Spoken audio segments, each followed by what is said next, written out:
Muy buenas tardes, República Dominicana. Está en el aire una nueva versión de su programa Visión Emprendedora por el canal 4 RD.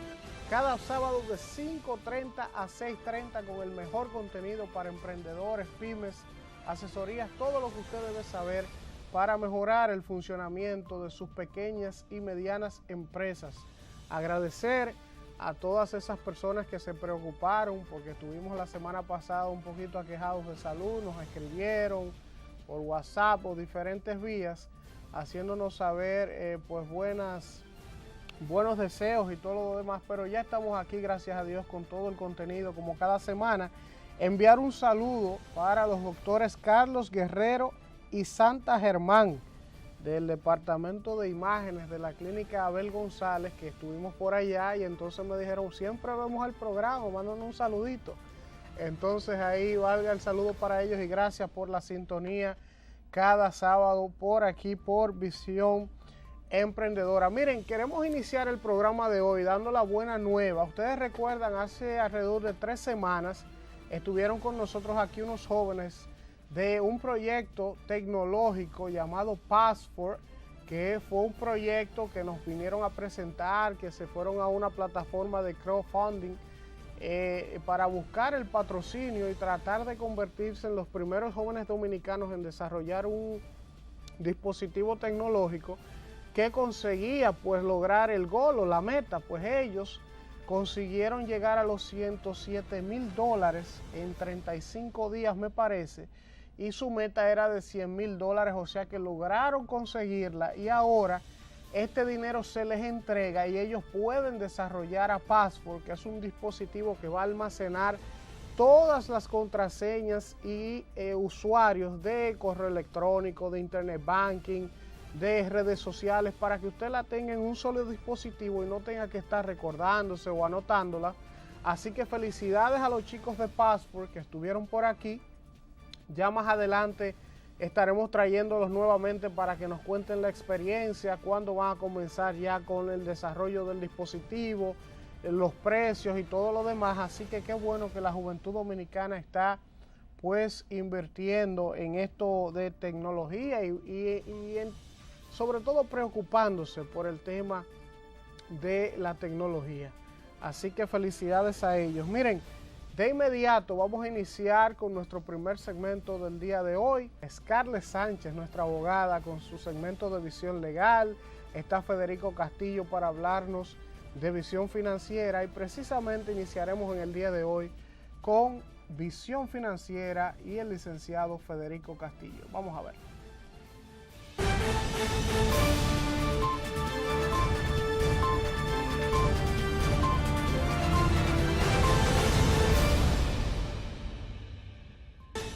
Bueno, señores, vamos a hablar en el día de hoy sobre finanzas para nuevos empleados o para nuevos profesionales. ¿Qué hacer cuando engancho un primer empleo y a partir de ahí comienzo a generar ingresos? Lo más importante es determinar cuál fue el gasto, cuáles son los gastos mensuales que yo voy a acarrear luego de ese primer empleo. Regularmente el que asume un primer empleo es una persona que todavía no se ha separado del nicho paterno, por lo tanto sus gastos o sus compromisos son menores. Si es una persona que no tiene unos compromisos fuertes al final del mes, puede destinar una cantidad de sus ingresos al ahorro muy por encima de lo establecido del 10%. ¿Qué pasa? La juventud, como es soltera, como es joven, tiene muchos bríos y regularmente comienza a gastar sin saber o sin tener un presupuesto o un plan de gasto establecido. Ese es uno de los primeros errores de la indisciplina financiera. Cuando nos llega el primer cheque, ¿qué hacer con él? Bueno, es simple. A través del presupuesto podemos establecer un mecanismo de control para que precisamente ese primer ingreso o esos ingresos que vamos a estar percibiendo en los próximos meses no se conviertan en un dolor de cabeza y tengamos más gastos que los ingresos o más gastos que los ingresos puedan soportar. Primero, destinar una parte para el ahorro, eso es importante, repito, puede ser más del 10%. Segundo, la contribución en la casa. Usted comprometerse con papá y mamá y saber que usted va a asumir como compromiso, si el pago de la energía, si el pago del internet, si el pago del telecable, la muchacha de servicio, eso va a depender. Y sacar una provisión para ya los gastos personales.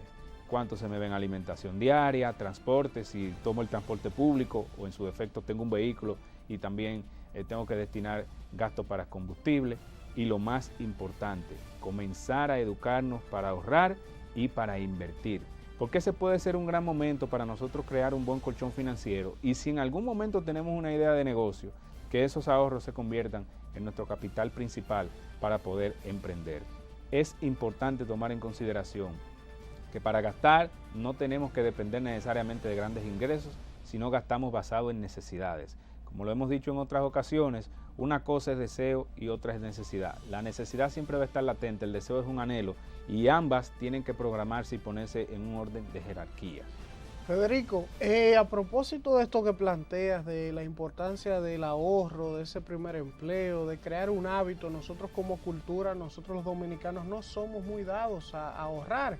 Y entiendo que las mismas instituciones financieras tampoco tienen las políticas suficientes para promover o incentivar el ahorro, porque las tasas que pagan, por ejemplo, por tú tener un dinero ahorrado son muy bajas desde mi punto de vista. Ahora bien, ¿cuánto es el monto ideal que una persona debe ahorrar en función de sus ingresos? Y si es cierto que eso va a depender del salario que tenga o es igual, usted ganando poco o ganando mucho. Esto es un porcentaje establecido de un 10%, pero mencionaste una palabra importante, hábito. Si usted no comienza a crear el hábito, ¿y qué es el hábito? El cúmulo de acciones continuas que tú vas realizando para lograr un objetivo. Si tú tienes un hábito de levantarte a las 5:30 de la mañana para comenzar a trabajar, o comienzas a hacer una serie de acciones para levantarte a esa hora y comenzar a trabajar, ya creaste el hábito. Entonces el ahorro, más que porcentaje, más que monto, es el hábito. Y no importa el ingreso que tú tengas, si ganas 20,000, 30,000, 110,000, lo que ingreses. Claro, estamos viviendo en una economía donde hay ingresos muy por debajo de lo establecido, o muy por debajo de lo establecido como canasta básica. O sea, más del 75% de los dominicanos gana por debajo de 25,000 pesos. Ahora, ¿cómo yo ahorro un 10%? Ganando tan poco? Es simple, no tan solo ahorre dinero, ahorre recursos, establezca cuál es el rendimiento que me da. Por ejemplo, si usted tiene un vehículo, un galón de combustible. ¿Para qué me da un galón de combustible en el día? ¿Para qué me da un galón de combustible en la semana? ¿Por qué yo tengo que tener un bombillo, aunque sea de bajo consumo, encendido a las 12 del mediodía? O sea, todo recurso que usted utilice, que usted explote, genera finanzas. Y por lo tanto, la energía eléctrica, el combustible, esa llave abierta que usted deje en su casa sin necesidad, que usted, si es un usuario del servicio de agua potable, le paga a la casa una factura mensualmente. Eso es finanza, eso genera finanzas. Y si usted no lo ve de manera inmediata ese beneficio, haga un ejercicio de cada 3 meses. Compare su factura eléctrica durante periodos de 3 meses para ver cómo fluctuó, si usted ahorró, si usted se mantuvo en un consumo estático o equilibrado, o si en su defecto aumentó el consumo. Es un asunto de disciplina, es un asunto de educarse, de orientarse y, repito, de establecer mis necesidades y cómo pueden ser suplidos. O sea, yo me tengo que autoconocer a nivel financiero para saber cómo voy a responder a las necesidades que tengo y a los gastos que genero cada día. Federico, finalmente, el tema de las tarjetas de crédito, muchas veces la sociedad, el pueblo tiene una desinformación y un desconocimiento y por eso termina endeudándose, manejando mal las tarjetas. ¿Cuánto es, por ejemplo, el límite ideal de una tarjeta en función de tus ingresos? Porque, por ejemplo, te digo, yo conozco gente que gana mensualmente 25,000 pesos y tienen hasta 2 tarjetas de crédito con un límite cercano a los 50,000 pesos. Sí. Entonces, ¿cuánto es lo ideal? Si usted gana tanto, ¿de cuánto debe ser su tarjeta? Y si es bueno tener más de una. Como elemento financiero, las tarjetas de crédito entran en el renglón de crédito, en el renglón de deuda. Y se establece que a razón de tus ingresos, tú no puedes pasar del 30% de tus ingresos como porcentaje de la deuda. O sea, de todas las deudas. De todas las deudas, porque la tarjeta de crédito es una deuda que te da el banco, que tú tienes que pagarla mensualmente. Entonces, no es necesario tener más de una tarjeta de crédito. Es más, no es necesario tener una tarjeta de crédito. Tú te puedes manejar fácilmente con una tarjeta de débito y en efectivo. Ahora, en caso de necesitar una tarjeta de crédito, establezca el límite de crédito que usted puede manejar. lo negocia con su banco. Si el banco le está dando una tarjeta de crédito de 20,000 pesos, usted puede ir al banco y decir, yo no quiero una de 20, yo quiero una de 2, una de 6 o una de 7 para yo poderme manejar de manera efectiva. Porque la gente piensa que la tarjeta de crédito es un ingreso adicional. La tarjeta de crédito es una deuda. Cuando usted asume una tarjeta de crédito, usted eleva su capacidad de gasto, pero no así su capacidad de pago. Porque una cosa es gastar y otra cosa es la capacidad que yo tengo para responder a mis compromisos financieros que asumo mensualmente. Por lo tanto, la tarjeta de crédito no lo vean tampoco como algo diabólico, algo demoníaco. No es un instrumento financiero negativo. Es la aplicación que nosotros le demos a ese instrumento financiero, tarjeta de crédito mensualmente, lo que va a provocar si yo me puedo manejar bien o si finalmente voy a tener problemas financieros a final de mes. Bueno, Federico, muchísimas gracias por estar con nosotros, con todas estas observaciones, como siempre, tan brillantes en materia financiera para que nuestros emprendedores sepan manejarse y estén al día.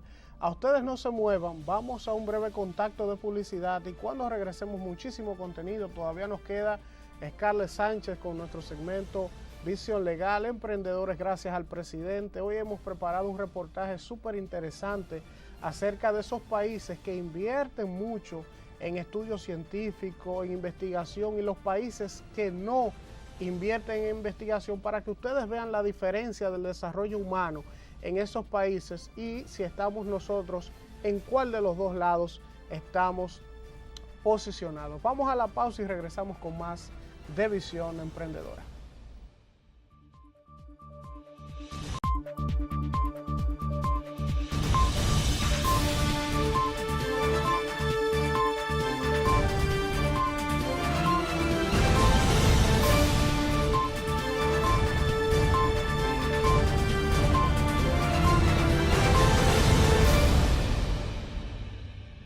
Gracias por continuar con nosotros con más de Visión Emprendedora y es momento de nuestro segmento legal. Vamos a ver qué nos trae nuestra abogada esta semana en su segmento de Visión Legal.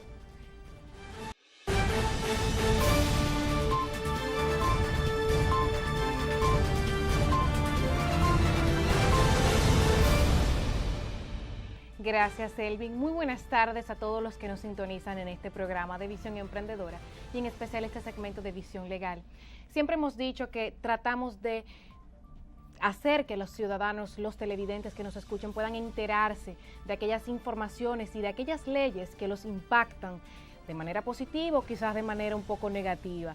En este caso vamos a hablar de una ley que para mí es muy importante, una ley que ha revolucionado toda la parte de procedimiento administrativo. Vamos a hablar de la ley 107.13. Es una ley que regula los derechos de las personas en sus relaciones con la administración y de procedimiento administrativo. Usted se preguntará que por qué en un programa quizás de Visión Emprendedora vamos a conocer esta ley. Esta ley es muy importante porque prácticamente todos los ciudadanos de la República Dominicana tenemos un contacto con la administración pública y mucho más también lo tienen nuestros emprendedores. La tienen porque usted, para solicitar cualquier permiso ante la administración pública para poner un negocio o para solicitar un servicio, va a necesitar conocer esta ley, una ley que lo va a beneficiar grandemente. Esta ley, por ejemplo, lo que hace es que regula los derechos que tienen los administrados, o sea, las personas frente a la administración pública, regula también los principios sobre los cuales se versa la administración pública y las normas de procedimiento administrativo, cómo usted puede interponer un recurso ante la administración pública. Mira qué interesante esta ley, no solamente esta ley, sino todos los procesos de revolución en materia de administración pública que se han venido dando en la República Dominicana desde hace mucho tiempo. Nótese, por ejemplo, que el artículo 138 de la Constitución de la República estableció los principios sobre los cuales debe versar la administración pública, principios como los de coherencia, los de eficacia, los de celeridad. Estos principios también son recogidos en la ley 107.13, principios que establecen que las resoluciones, por ejemplo, o los actos administrativos tienen que ser debidamente motivados. Por lo tanto, en la administración pública, o sea, es bueno señalar antes de que cuando hablamos de esta ley nos estamos refiriendo a todos los órganos de la administración pública, órganos de nivel central, también órganos locales, las instituciones creadas por ley, o sea, prácticamente estábamos hablando de toda la administración pública. Por lo tanto, si usted recibe un acto o una comunicación que lo afecta a usted y no justifica la decisión de la administración, ese acto puede ser recurrido. Es muy importante esto porque estamos quizás muy acostumbrados a para los fines correspondientes, que antes simplemente se ponía así, para los fines correspondientes, pero no se justificaban las decisiones de la administración. Hoy por hoy usted puede recurrir ese acto. Muy importante también es que entendamos que cuando hablamos de que esta ley regula las relaciones de las personas, la ley también establece cuando se refiere a personas, se refiere tanto a personas físicas como a personas jurídicas. Muy importante esto porque habíamos hablado en programas anteriores que cuando nos referimos a las personas jurídicas, o sea, a las empresas, usted es también sujeto de derechos y de obligaciones.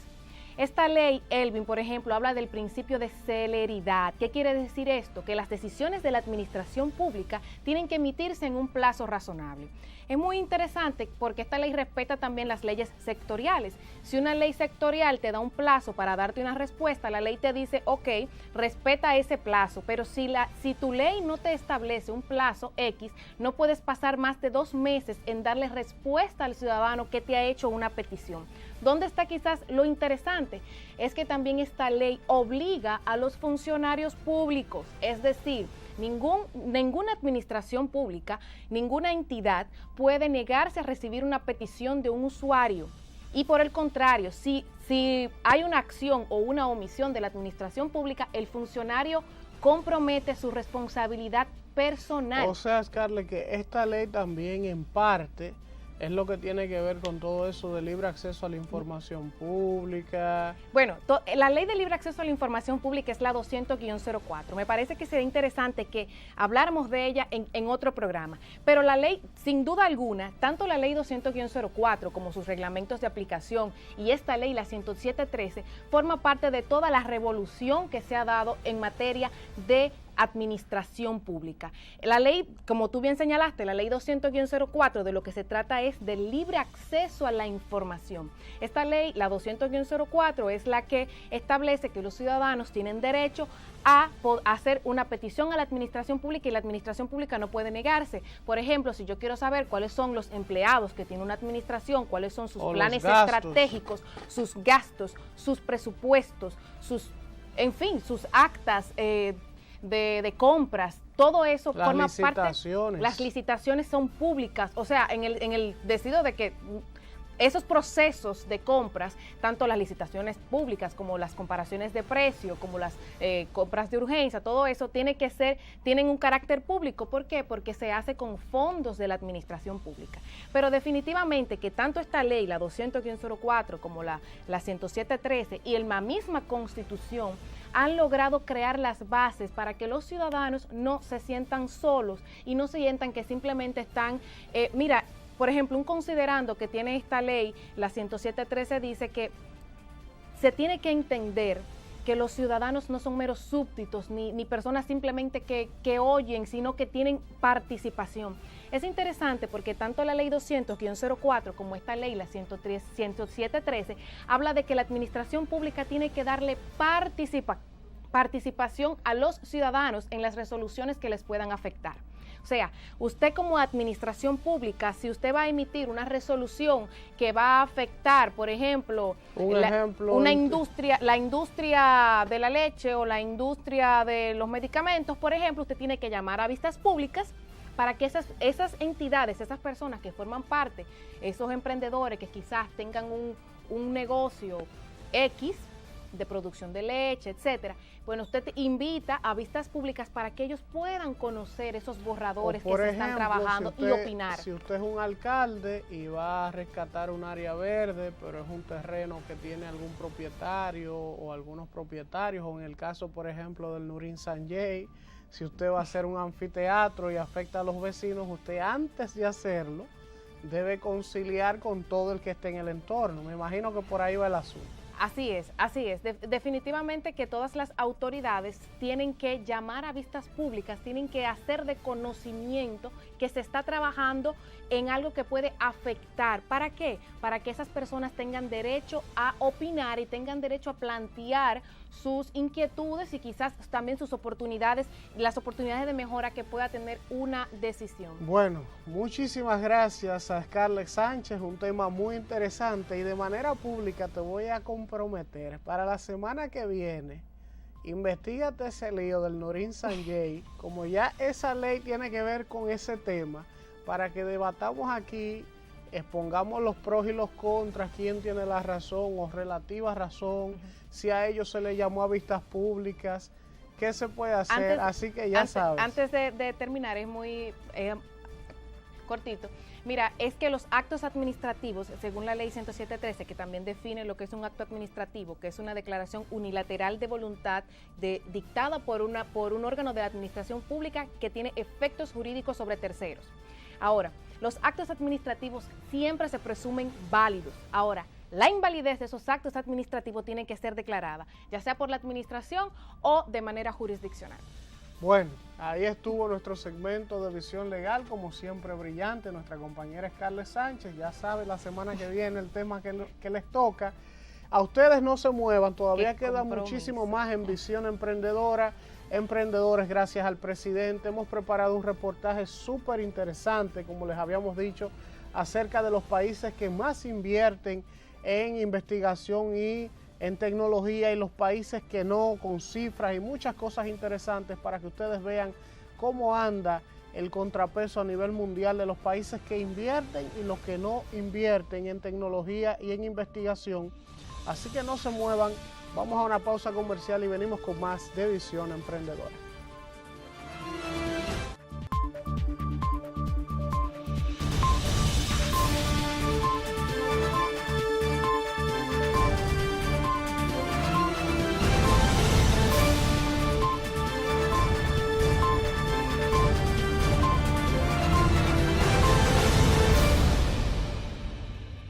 Gracias por seguir ahí con nosotros en Visión Emprendedora por el canal 4 RD. Ustedes saben que pueden comunicarse con nosotros a través de todas las redes sociales, Instagram, Facebook, Twitter, nuestro canal de YouTube, por si no pueden ver el programa el sábado, lo pueden ver inmediatamente el lunes en nuestro canal de YouTube y también a través de la plataforma www.canal4rd.com. pueden ver el programa en vivo, después que el programa pase, buscarlo ahí y también encontrarlo. Así que estamos conectados, no hay excusas, por todas las plataformas digitales y comunicacionales. Miren, habíamos hablado de que hoy les traemos un reportaje muy interesante acerca de los países que más invierten en investigación, en tecnología, para que ustedes vean la diferencia abismal que hay entre unos y otros. Este reportaje, si pudiéramos decir así, lo hemos extraído de un artículo que escribió el senador Félix Bautista a propósito de un libro de Andrés Oppenheimer, y es muy interesante, así que pónganle bastante atención a las estadísticas que se citan en este reportaje, a las cifras contundentes, para que ustedes entiendan por qué nosotros, los países de América Latina y el Caribe, estamos tan rezagados en cuanto a lo que es el desarrollo humano con relación a países de Asia, a países de Europa, porque ellos se centran en invertir en investigación, en tecnología, y aunque no son países tan ricos como por ejemplo el caso de Corea del Sur, que hace 50 años era un país pobre y subdesarrollado, gracias a esa visión hoy es uno de los países más avanzados del mundo. Así que vamos a ver este interesante reportaje. Adelante.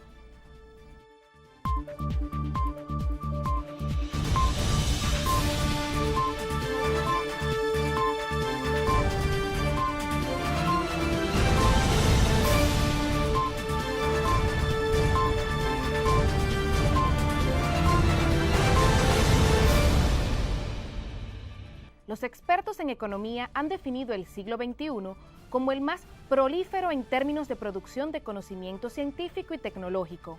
Este siglo es el de la economía del conocimiento. Winston Leonard Spencer Churchill, notable estadista, orador, político y líder británico, lo dijo de manera elocuente y visionaria hace 50 años. Los imperios del futuro son los imperios de la mente. Medio siglo después de la muerte de Winston Churchill, los países y los individuos que aprendieron a leer y escribir el nuevo lenguaje del código digital se han convertido en grandes imperios económicos. Y de los que han mantenido a distancia de los cambios tecnológicos han pasado a ser cada vez más pobres. Hoy prevalece el negocio de las ideas. El valor agregado se basa en el conocimiento, que es más importante que la mano de obra.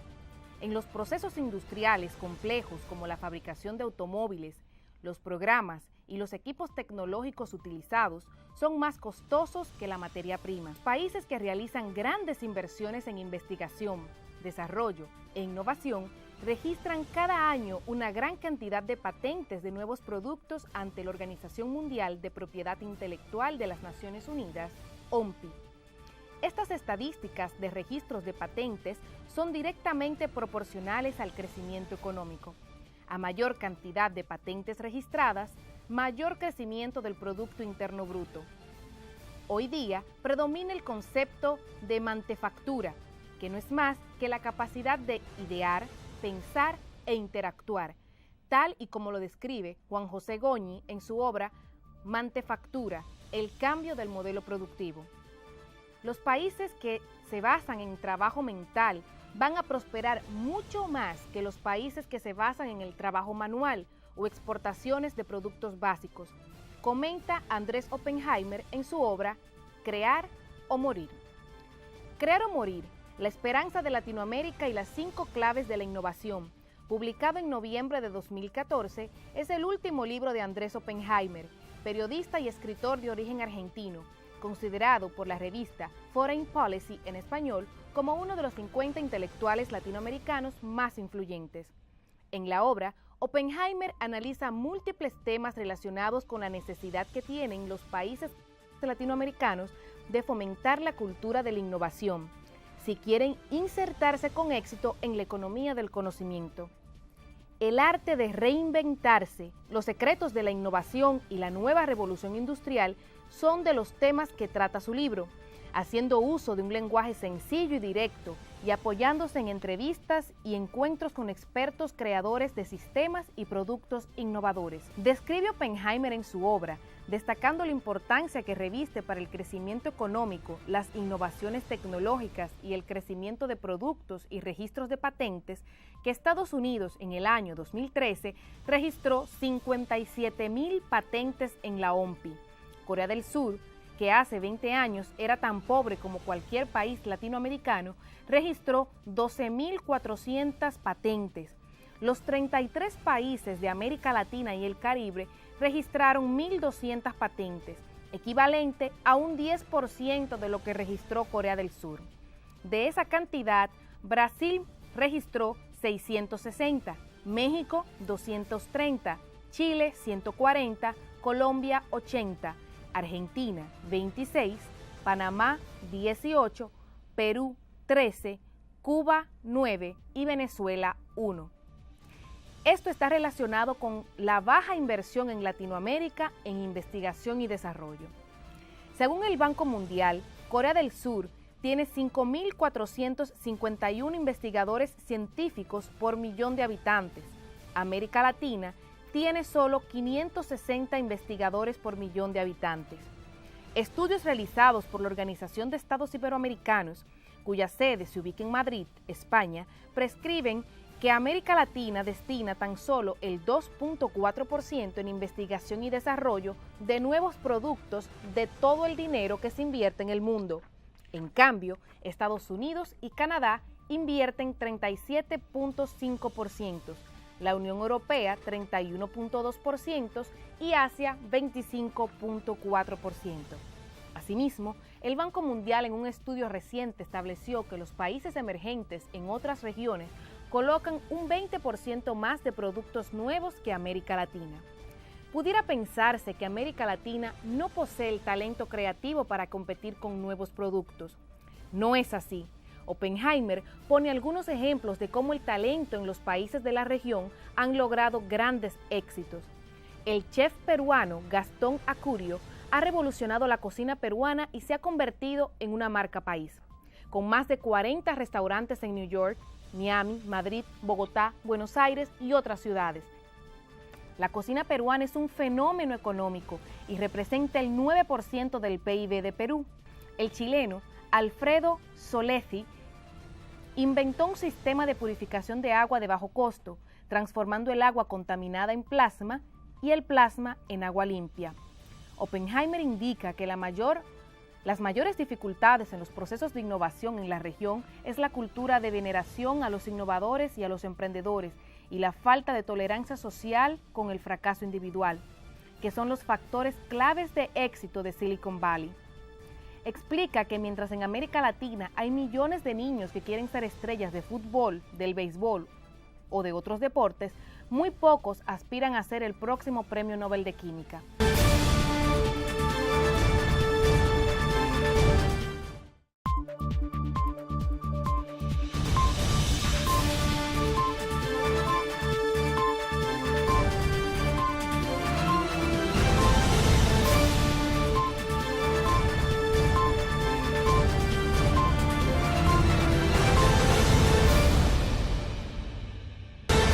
Bueno, muy interesante ese reportaje que hemos visto, que lo sacamos de un artículo que escribió el senador de la provincia de San Juan, Félix Bautista, motivado por un libro del escritor Andrés Oppenheimer.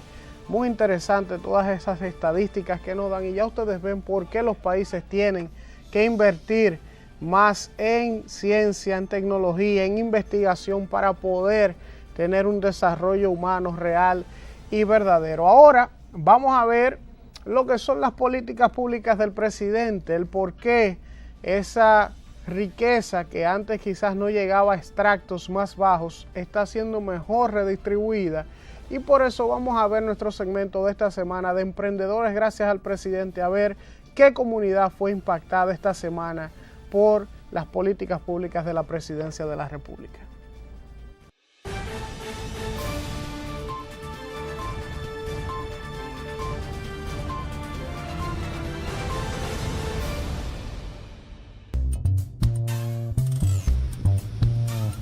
Cuando nosotros vivíamos aquí, yo creía que estaba malograda y fue una depresión que me dio. Ay, porque estábamos en un peligro en la playa.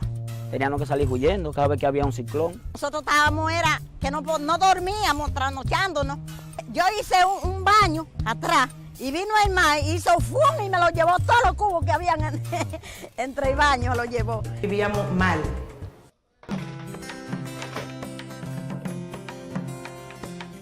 Luego en el 2010 llega la noticia que vamos a ser desalojados. Que iban a construir un malecón y que le iban a hacer sus apartamentos, que cedieran ese terreno. Nosotros cedimos voluntariamente. Nos prometieron muchas cosas, que en 6 meses iban a tener los apartamentos. Pasaron los primeros 6 meses, pasó un año. Una lucha, porque empezaban y se paraban, empezaban y se paraban. El primo mío me dijo, métete ahí, a lo que tú puedes. Hay personas que no pueden vivir más de ahí. No es porque quieren, sino la necesidad, porque no tienen nada. De ahí para acá, de estos 5 años, mucha lucha que hemos cogido, mucho trabajo, pasado de todo. Aunque son casitas pobres que uno vivía, pero vivía. Pero no, nada. Estos se olvidaron prácticamente. Cuando vino el presidente al consorcio y a inaugurar la clínica, nosotros fuimos. Ahí el presidente de la Junta de Vecinos habló con el gobernador, ahí el gobernador habló con el presidente. El mismo día que le dijo que el otro día venía gente para acá, yo fui el primero que vine a esa mata de mango. Cuando volteó la cara de la laguna, así que mira para acá, vienen todos los trabajadores llegando en guagua, en camiones, apeándose con colchones, y todo el mundo a pintar, a trabajar. Yo dije, Dios mío, un milagro. Y una alegría, mire, que yo hasta lloré. Yo dije, bueno, ya sí es verdad, ya se va a cumplir el sueño, la promesa. El primer hombre que promete en 4 meses ustedes van a tener su apartamento ya. Este es el significado que sea la palabra. Qué felicidad, qué cosa más preciosa. No hay yo puedo coger tan bonitos que están.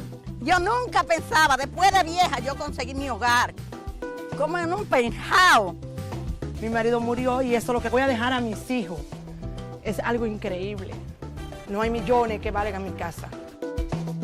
El gobierno no deja a nadie nunca así desamparado. Cuando una gente te promete algo sin conocerte y te lo da, vale la pena creer en él. Yo creo en él. Ya esto se resolvió, ya.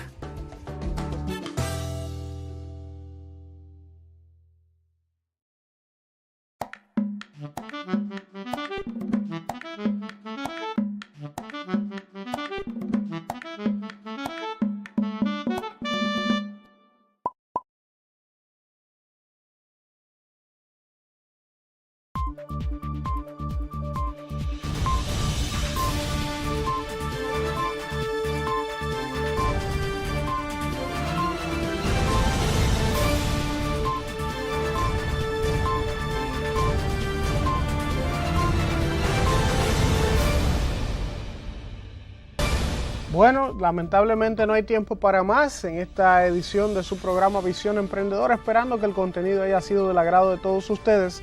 Nos despedimos por esta semana, como siempre les dejamos con un video motivacional, esperando que no solo lo vean, sino que lo escuchen, hagan una introspección de estos videos y traten de aplicarlo en su vida en el día a día. Esto les ayudará a mejorar sus pequeñas empresas, pero sí también a mejorar como seres humanos, a ser más humanos, a pensar más en colectividad, que estamos falta de eso. Toda la sociedad hoy en día está pensando primero en un bien individual y no en un bien colectivo, y por eso las cosas andan como están en el día de hoy. Si Dios quiere, la próxima semana estaremos con otra edición de su programa Visión Emprendedora. Hasta la próxima.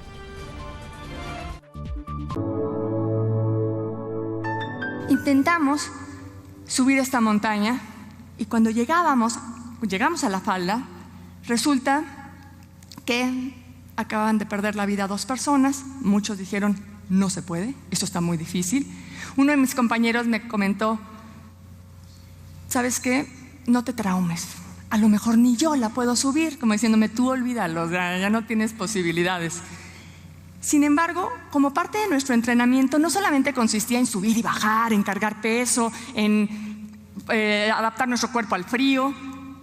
Como parte de nuestro fortalecimiento y aclimatación, consiste en educar a nuestro cuerpo a seleccionar lo que te nutre. Y te nutre lo que comes, y sabes que hay alimentos muy ricos, pero que no te sirven y son chatarra. Y hay otros que a lo mejor no se ven tan lindos, pero que van a fortalecer tu sangre y por tanto te vas a adaptar más alto, te vas a poder subir más alto. Pero no solamente nos nutre lo que comemos, nos nutre también lo que pensamos. Pero pocas veces tomamos conciencia del tipo de pensamientos que nos permitimos. Y hay mucho pensamiento chatarra que nos dice el no puedo o por ahí no, etc. Así como también hay pensamientos nutritivos. Cuando mi compañero me dijo, tranquila, a lo mejor ni yo y no te traumes, dije chatarra. A mí, dime cómo sí. Que por aquí no se puede, dime por dónde. Que hoy no, ¿cuándo sí? Dime por dónde o dónde lo investigo, porque yo ya tengo clara mi meta y sé que está ahí. Años después, cuando estaba a unos cuantos metros de alcanzar la cima del Everest, después de un intento fallido, veo que en la cumbre hay un compañero. Una persona que por radio, dicho hacía 1 hora, que estaba perdido, que se le vio llegar a la cima, pero que no bajaba. Cuando veo que este compañero argentino está en la cumbre, yo digo, ¿qué hace ahí? ¿Por qué se arriesga permaneciendo tanto tiempo en la cumbre sabiendo que a esa altitud la falta de oxígeno te autoconsume y te puede costar la vida? Cuando me acerco, este compañero se levanta y me recibe con un abrazo. En ese momento me enseñó que de nada te sirve llegar muy alto si estás solo. El éxito que se comparte se multiplica. Cada quien tiene su montaña, cada quien tiene su reto. Yo los invito a que cuando alcancen la cumbre de su montaña tengan con quien compartirlo. Gracias.